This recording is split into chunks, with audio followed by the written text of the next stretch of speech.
Esselamu Aleyküm bizi izleyenler ve hürmetli hemkarlarım. Bugün size başka bir Eurolux demek klimasının kondisionerinin pultun istifadə qaydasını göstərəcəm.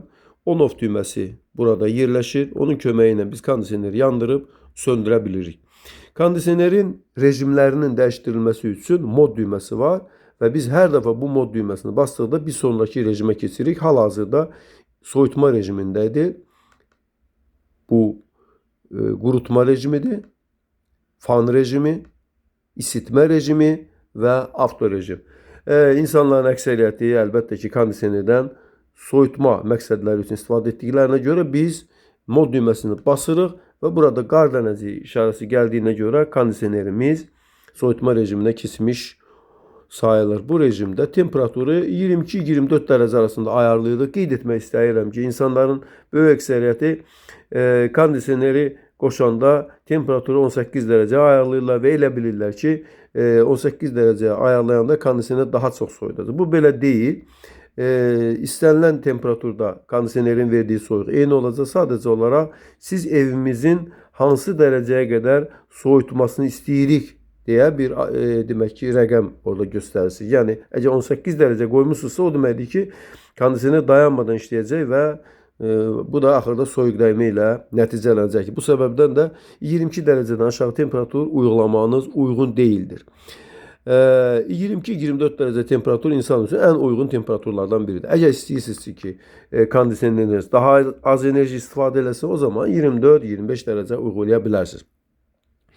Kondisionerlərin hamısında mütləq sürətdə bir fan olmalıdır və bu fanın sürətini dəyişmək üçün mütləq bir düymə olmalıdır. Bu düymə fan speed düyməsi fanın sürətini dəyişmək üçündür. Bu kondisionerdə 4 sürət var. Gördüyünüz bu ən aşağı sürətdir. Orta sürət, yuxarı sürət və bir daha basanda burada fan auto sözü gəlir. Fan auto. Yəni fanın sürətinin avtomatik seçiləcəyi bir rejim. Bundan başqa daha hansı rejimlər var? Biz mod düyməsini bir daha basanda burada bir damcı işarəsi gəlir. Bu da kondisionerin dry, yəni qurutma rejiminə keçməsidir. Bu rejimdən az istifadə olunur. Otağımızda olan nəmin azaldılması üçün istifadə olunur. Bir daha basırıq. Burada fan işarəsi gəlir. Fan işarəsi deməli gələndə kondisioner adi bir fan kimi çalışır. Az istifadə olunan rejimlərdən biridir. Bir daha basırıq və burada bir günəş işarəsi gəlir. İndi kondisionerimiz isitmə rejimindədir və isitmə rejimində biz temperaturu 26 dərəcənin üzərində tuturuq. Yəni 27 ilə 30 dərəcə arasında ayarlayırıq. Əgər istəyirik ki, kondisionerimiz daha az enerji yesin və evimiz çox da isti olmasın, o zaman 26 dərəcəyə ayarlamaqda mütləq bir yarar var. Bundan başqa burada ən mühüm olan məsələ və insanların əksəriyyətinin səhv elədiyi məsələdir bu. Biz ona görə demək olar ki, hər bir videomuzda bunu deyirik. İnsanlar isitmə rejimində, soyutma rejimində olduğu kimi dərhal ən böyük sürəti seçirlər. Bununla da kondisionerimiz çox pis işləyir və çöl hissəsi tez bir zamanda donur. Bunun olmaması üçün fan speed düyməsi ilə bir dəfə basdıqdan sonra bu fan auto burada bir hərəkətlilik gəlir və yuxarıda da fan auto yazılıb və burada ventilatorun sürətinin seçilməsi demək mikroprosesorun ötəsinə buraxılır. Yəni mikroprosesor kondensasiya təzyiqindən, temperaturuna asılı olaraq iç hissə fanının sürətini seçəcək. Bu səbəbdən də çöl hissənin donması prosesi yalnız sıfıra yaxın olan temperaturlarda baş verəcəkdir. Bunu mütləq edin. Biz deməli yenidən mod düyməsini basırıq. Burada auto sözü gəlir. Auto, yəni avtomatik rejim. Bu nədir? Avtomatik rejimdə indi hal-hazırda bu kondisionerdə gördüyünüz kimi ekranda heç bir şey görünmür. Bu da o deməkdir ki, bu kondisioner avtomatik rejim olaraq 24 dərəcəni seçib. Əgər temperatur 24 dərəcənin üzərində olarsa klima soyutma rejimində, əgər 24 dərəcədən aşağı düşərsə isitmə rejimində çalışacaqdır. Biz mod düyməsini bir daha basıb soyutma rejiminə qaydırıq. Soyutma rejimində başqa düymələr də var. Deyək ki, temperaturu 23 dərəcə ayarladıq. İstəyirik ki, otağımız tez bir zamanda soyusun. Bu zaman biz turbo düyməsini basa bilirik. Turbo düyməsi basılanda kondisioner maksimal sürətdə işləyir və 15 dəqiqə işlədikdən sonra bir əvvəlki rejimə qayıdır. Bu rejimdən çıxmaq üçün yenidən turbo rejimini basmamız lazımdır. Kondisionerin üzərində olan displeyin işığı bəzi vaxt insanları narahat edir, bəziləri isə onun yanmasını istəyir. O işığın yandırılıb söndürülməsi üçün displey düyməsindən biz istifadə edə bilirik. Burada çox maraqlı bir düymə var. Məsələn, sleep düyməsi var. Biz onu basdıqda burada bir aypara və ulduz işarəsi görkənir. Nə deməkdir bu? Məsələn, deyək ki, temperaturu 21-22 dərəcəyə ayarlamışıq və yerimizə uzanmışıq, yatmaq istəyirik. Bu zaman bu düymə basıldıqda ay ulduz işarəsi gəlir və bu yuxu rejimidir.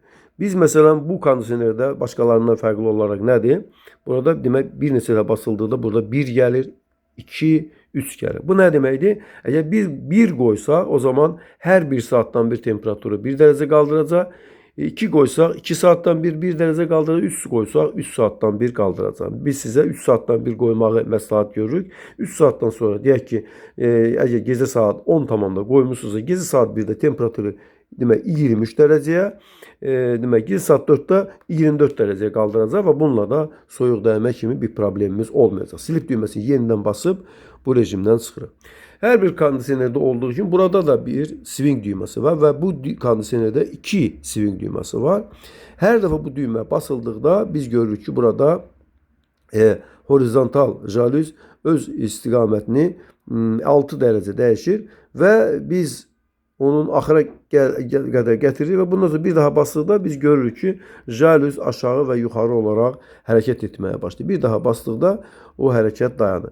Bu isə ikinci bir jalüzdür. Yəni vertikal, üfüqi olan jalüzləri sağa sola hərəkət elətdirmək üçündür. Burada da hər dəfə biz basdıqda biz görürük ki, onun hansı istiqamətdə dayandığını görürük. Bir daha basırıq və göründüyü kimi jalüz sağa sola hərəkət edəcək. Bir daha basdıqda isə o dayanacaq.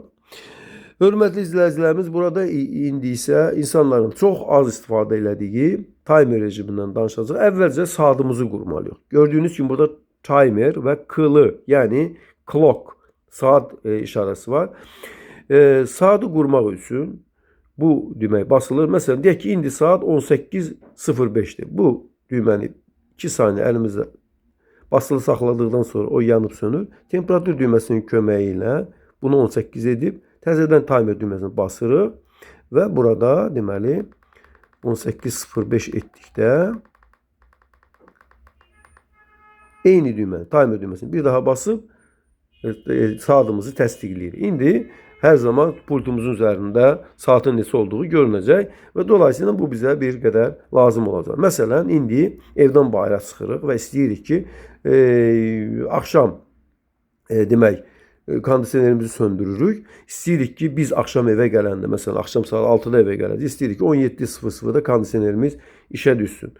Yəni, səhər saat 8-ə gediriksə, o zaman 17:00-a qədər 8 saat qalıb deməkdir. Biz timer düyməsini basacağıq və burada timer düyməsini basdıqdan sonra burada 8 ədədi gələndə burada eyni zamanda 8 hours on, yəni 8 saatdan sonra yandırılacaq ifadəsidir bu.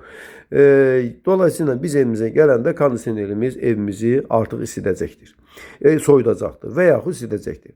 Rejimindən asılı olaraq. Biz bu timer rejimindən çıxmaq üçün yenidən bu düyməni bir neçə dəfə basırıq və burada demək 0 olanda bu rejimdən çıxmış oluq. Və yaxud yatağımıza uzanırıq. İstəyirik ki, kondisioner 3 saat işlədikdən sonra söndürülsün. Timer düyməsini basırıq və bunu 3'ə ayarlayırıq. Və gördüyümüz kimi burada 3 hours off, yəni 3 saatdan sonra kondisionerimiz söndürüləcəkdir. Hörmətli izləyicilərimiz, bizi izlədiyinizə görə, yəni bu rejimdən çıxmaq üçün yenidən bu deməli düymə basılır və sıfırlandıqda əlimizi çəkirik. Bizi axıra qədər izlədiyinizə görə sizə təşəkkürümüzü bildiririk. Əssalamu aleykum və rəhmətullahi və bərəkatuhu.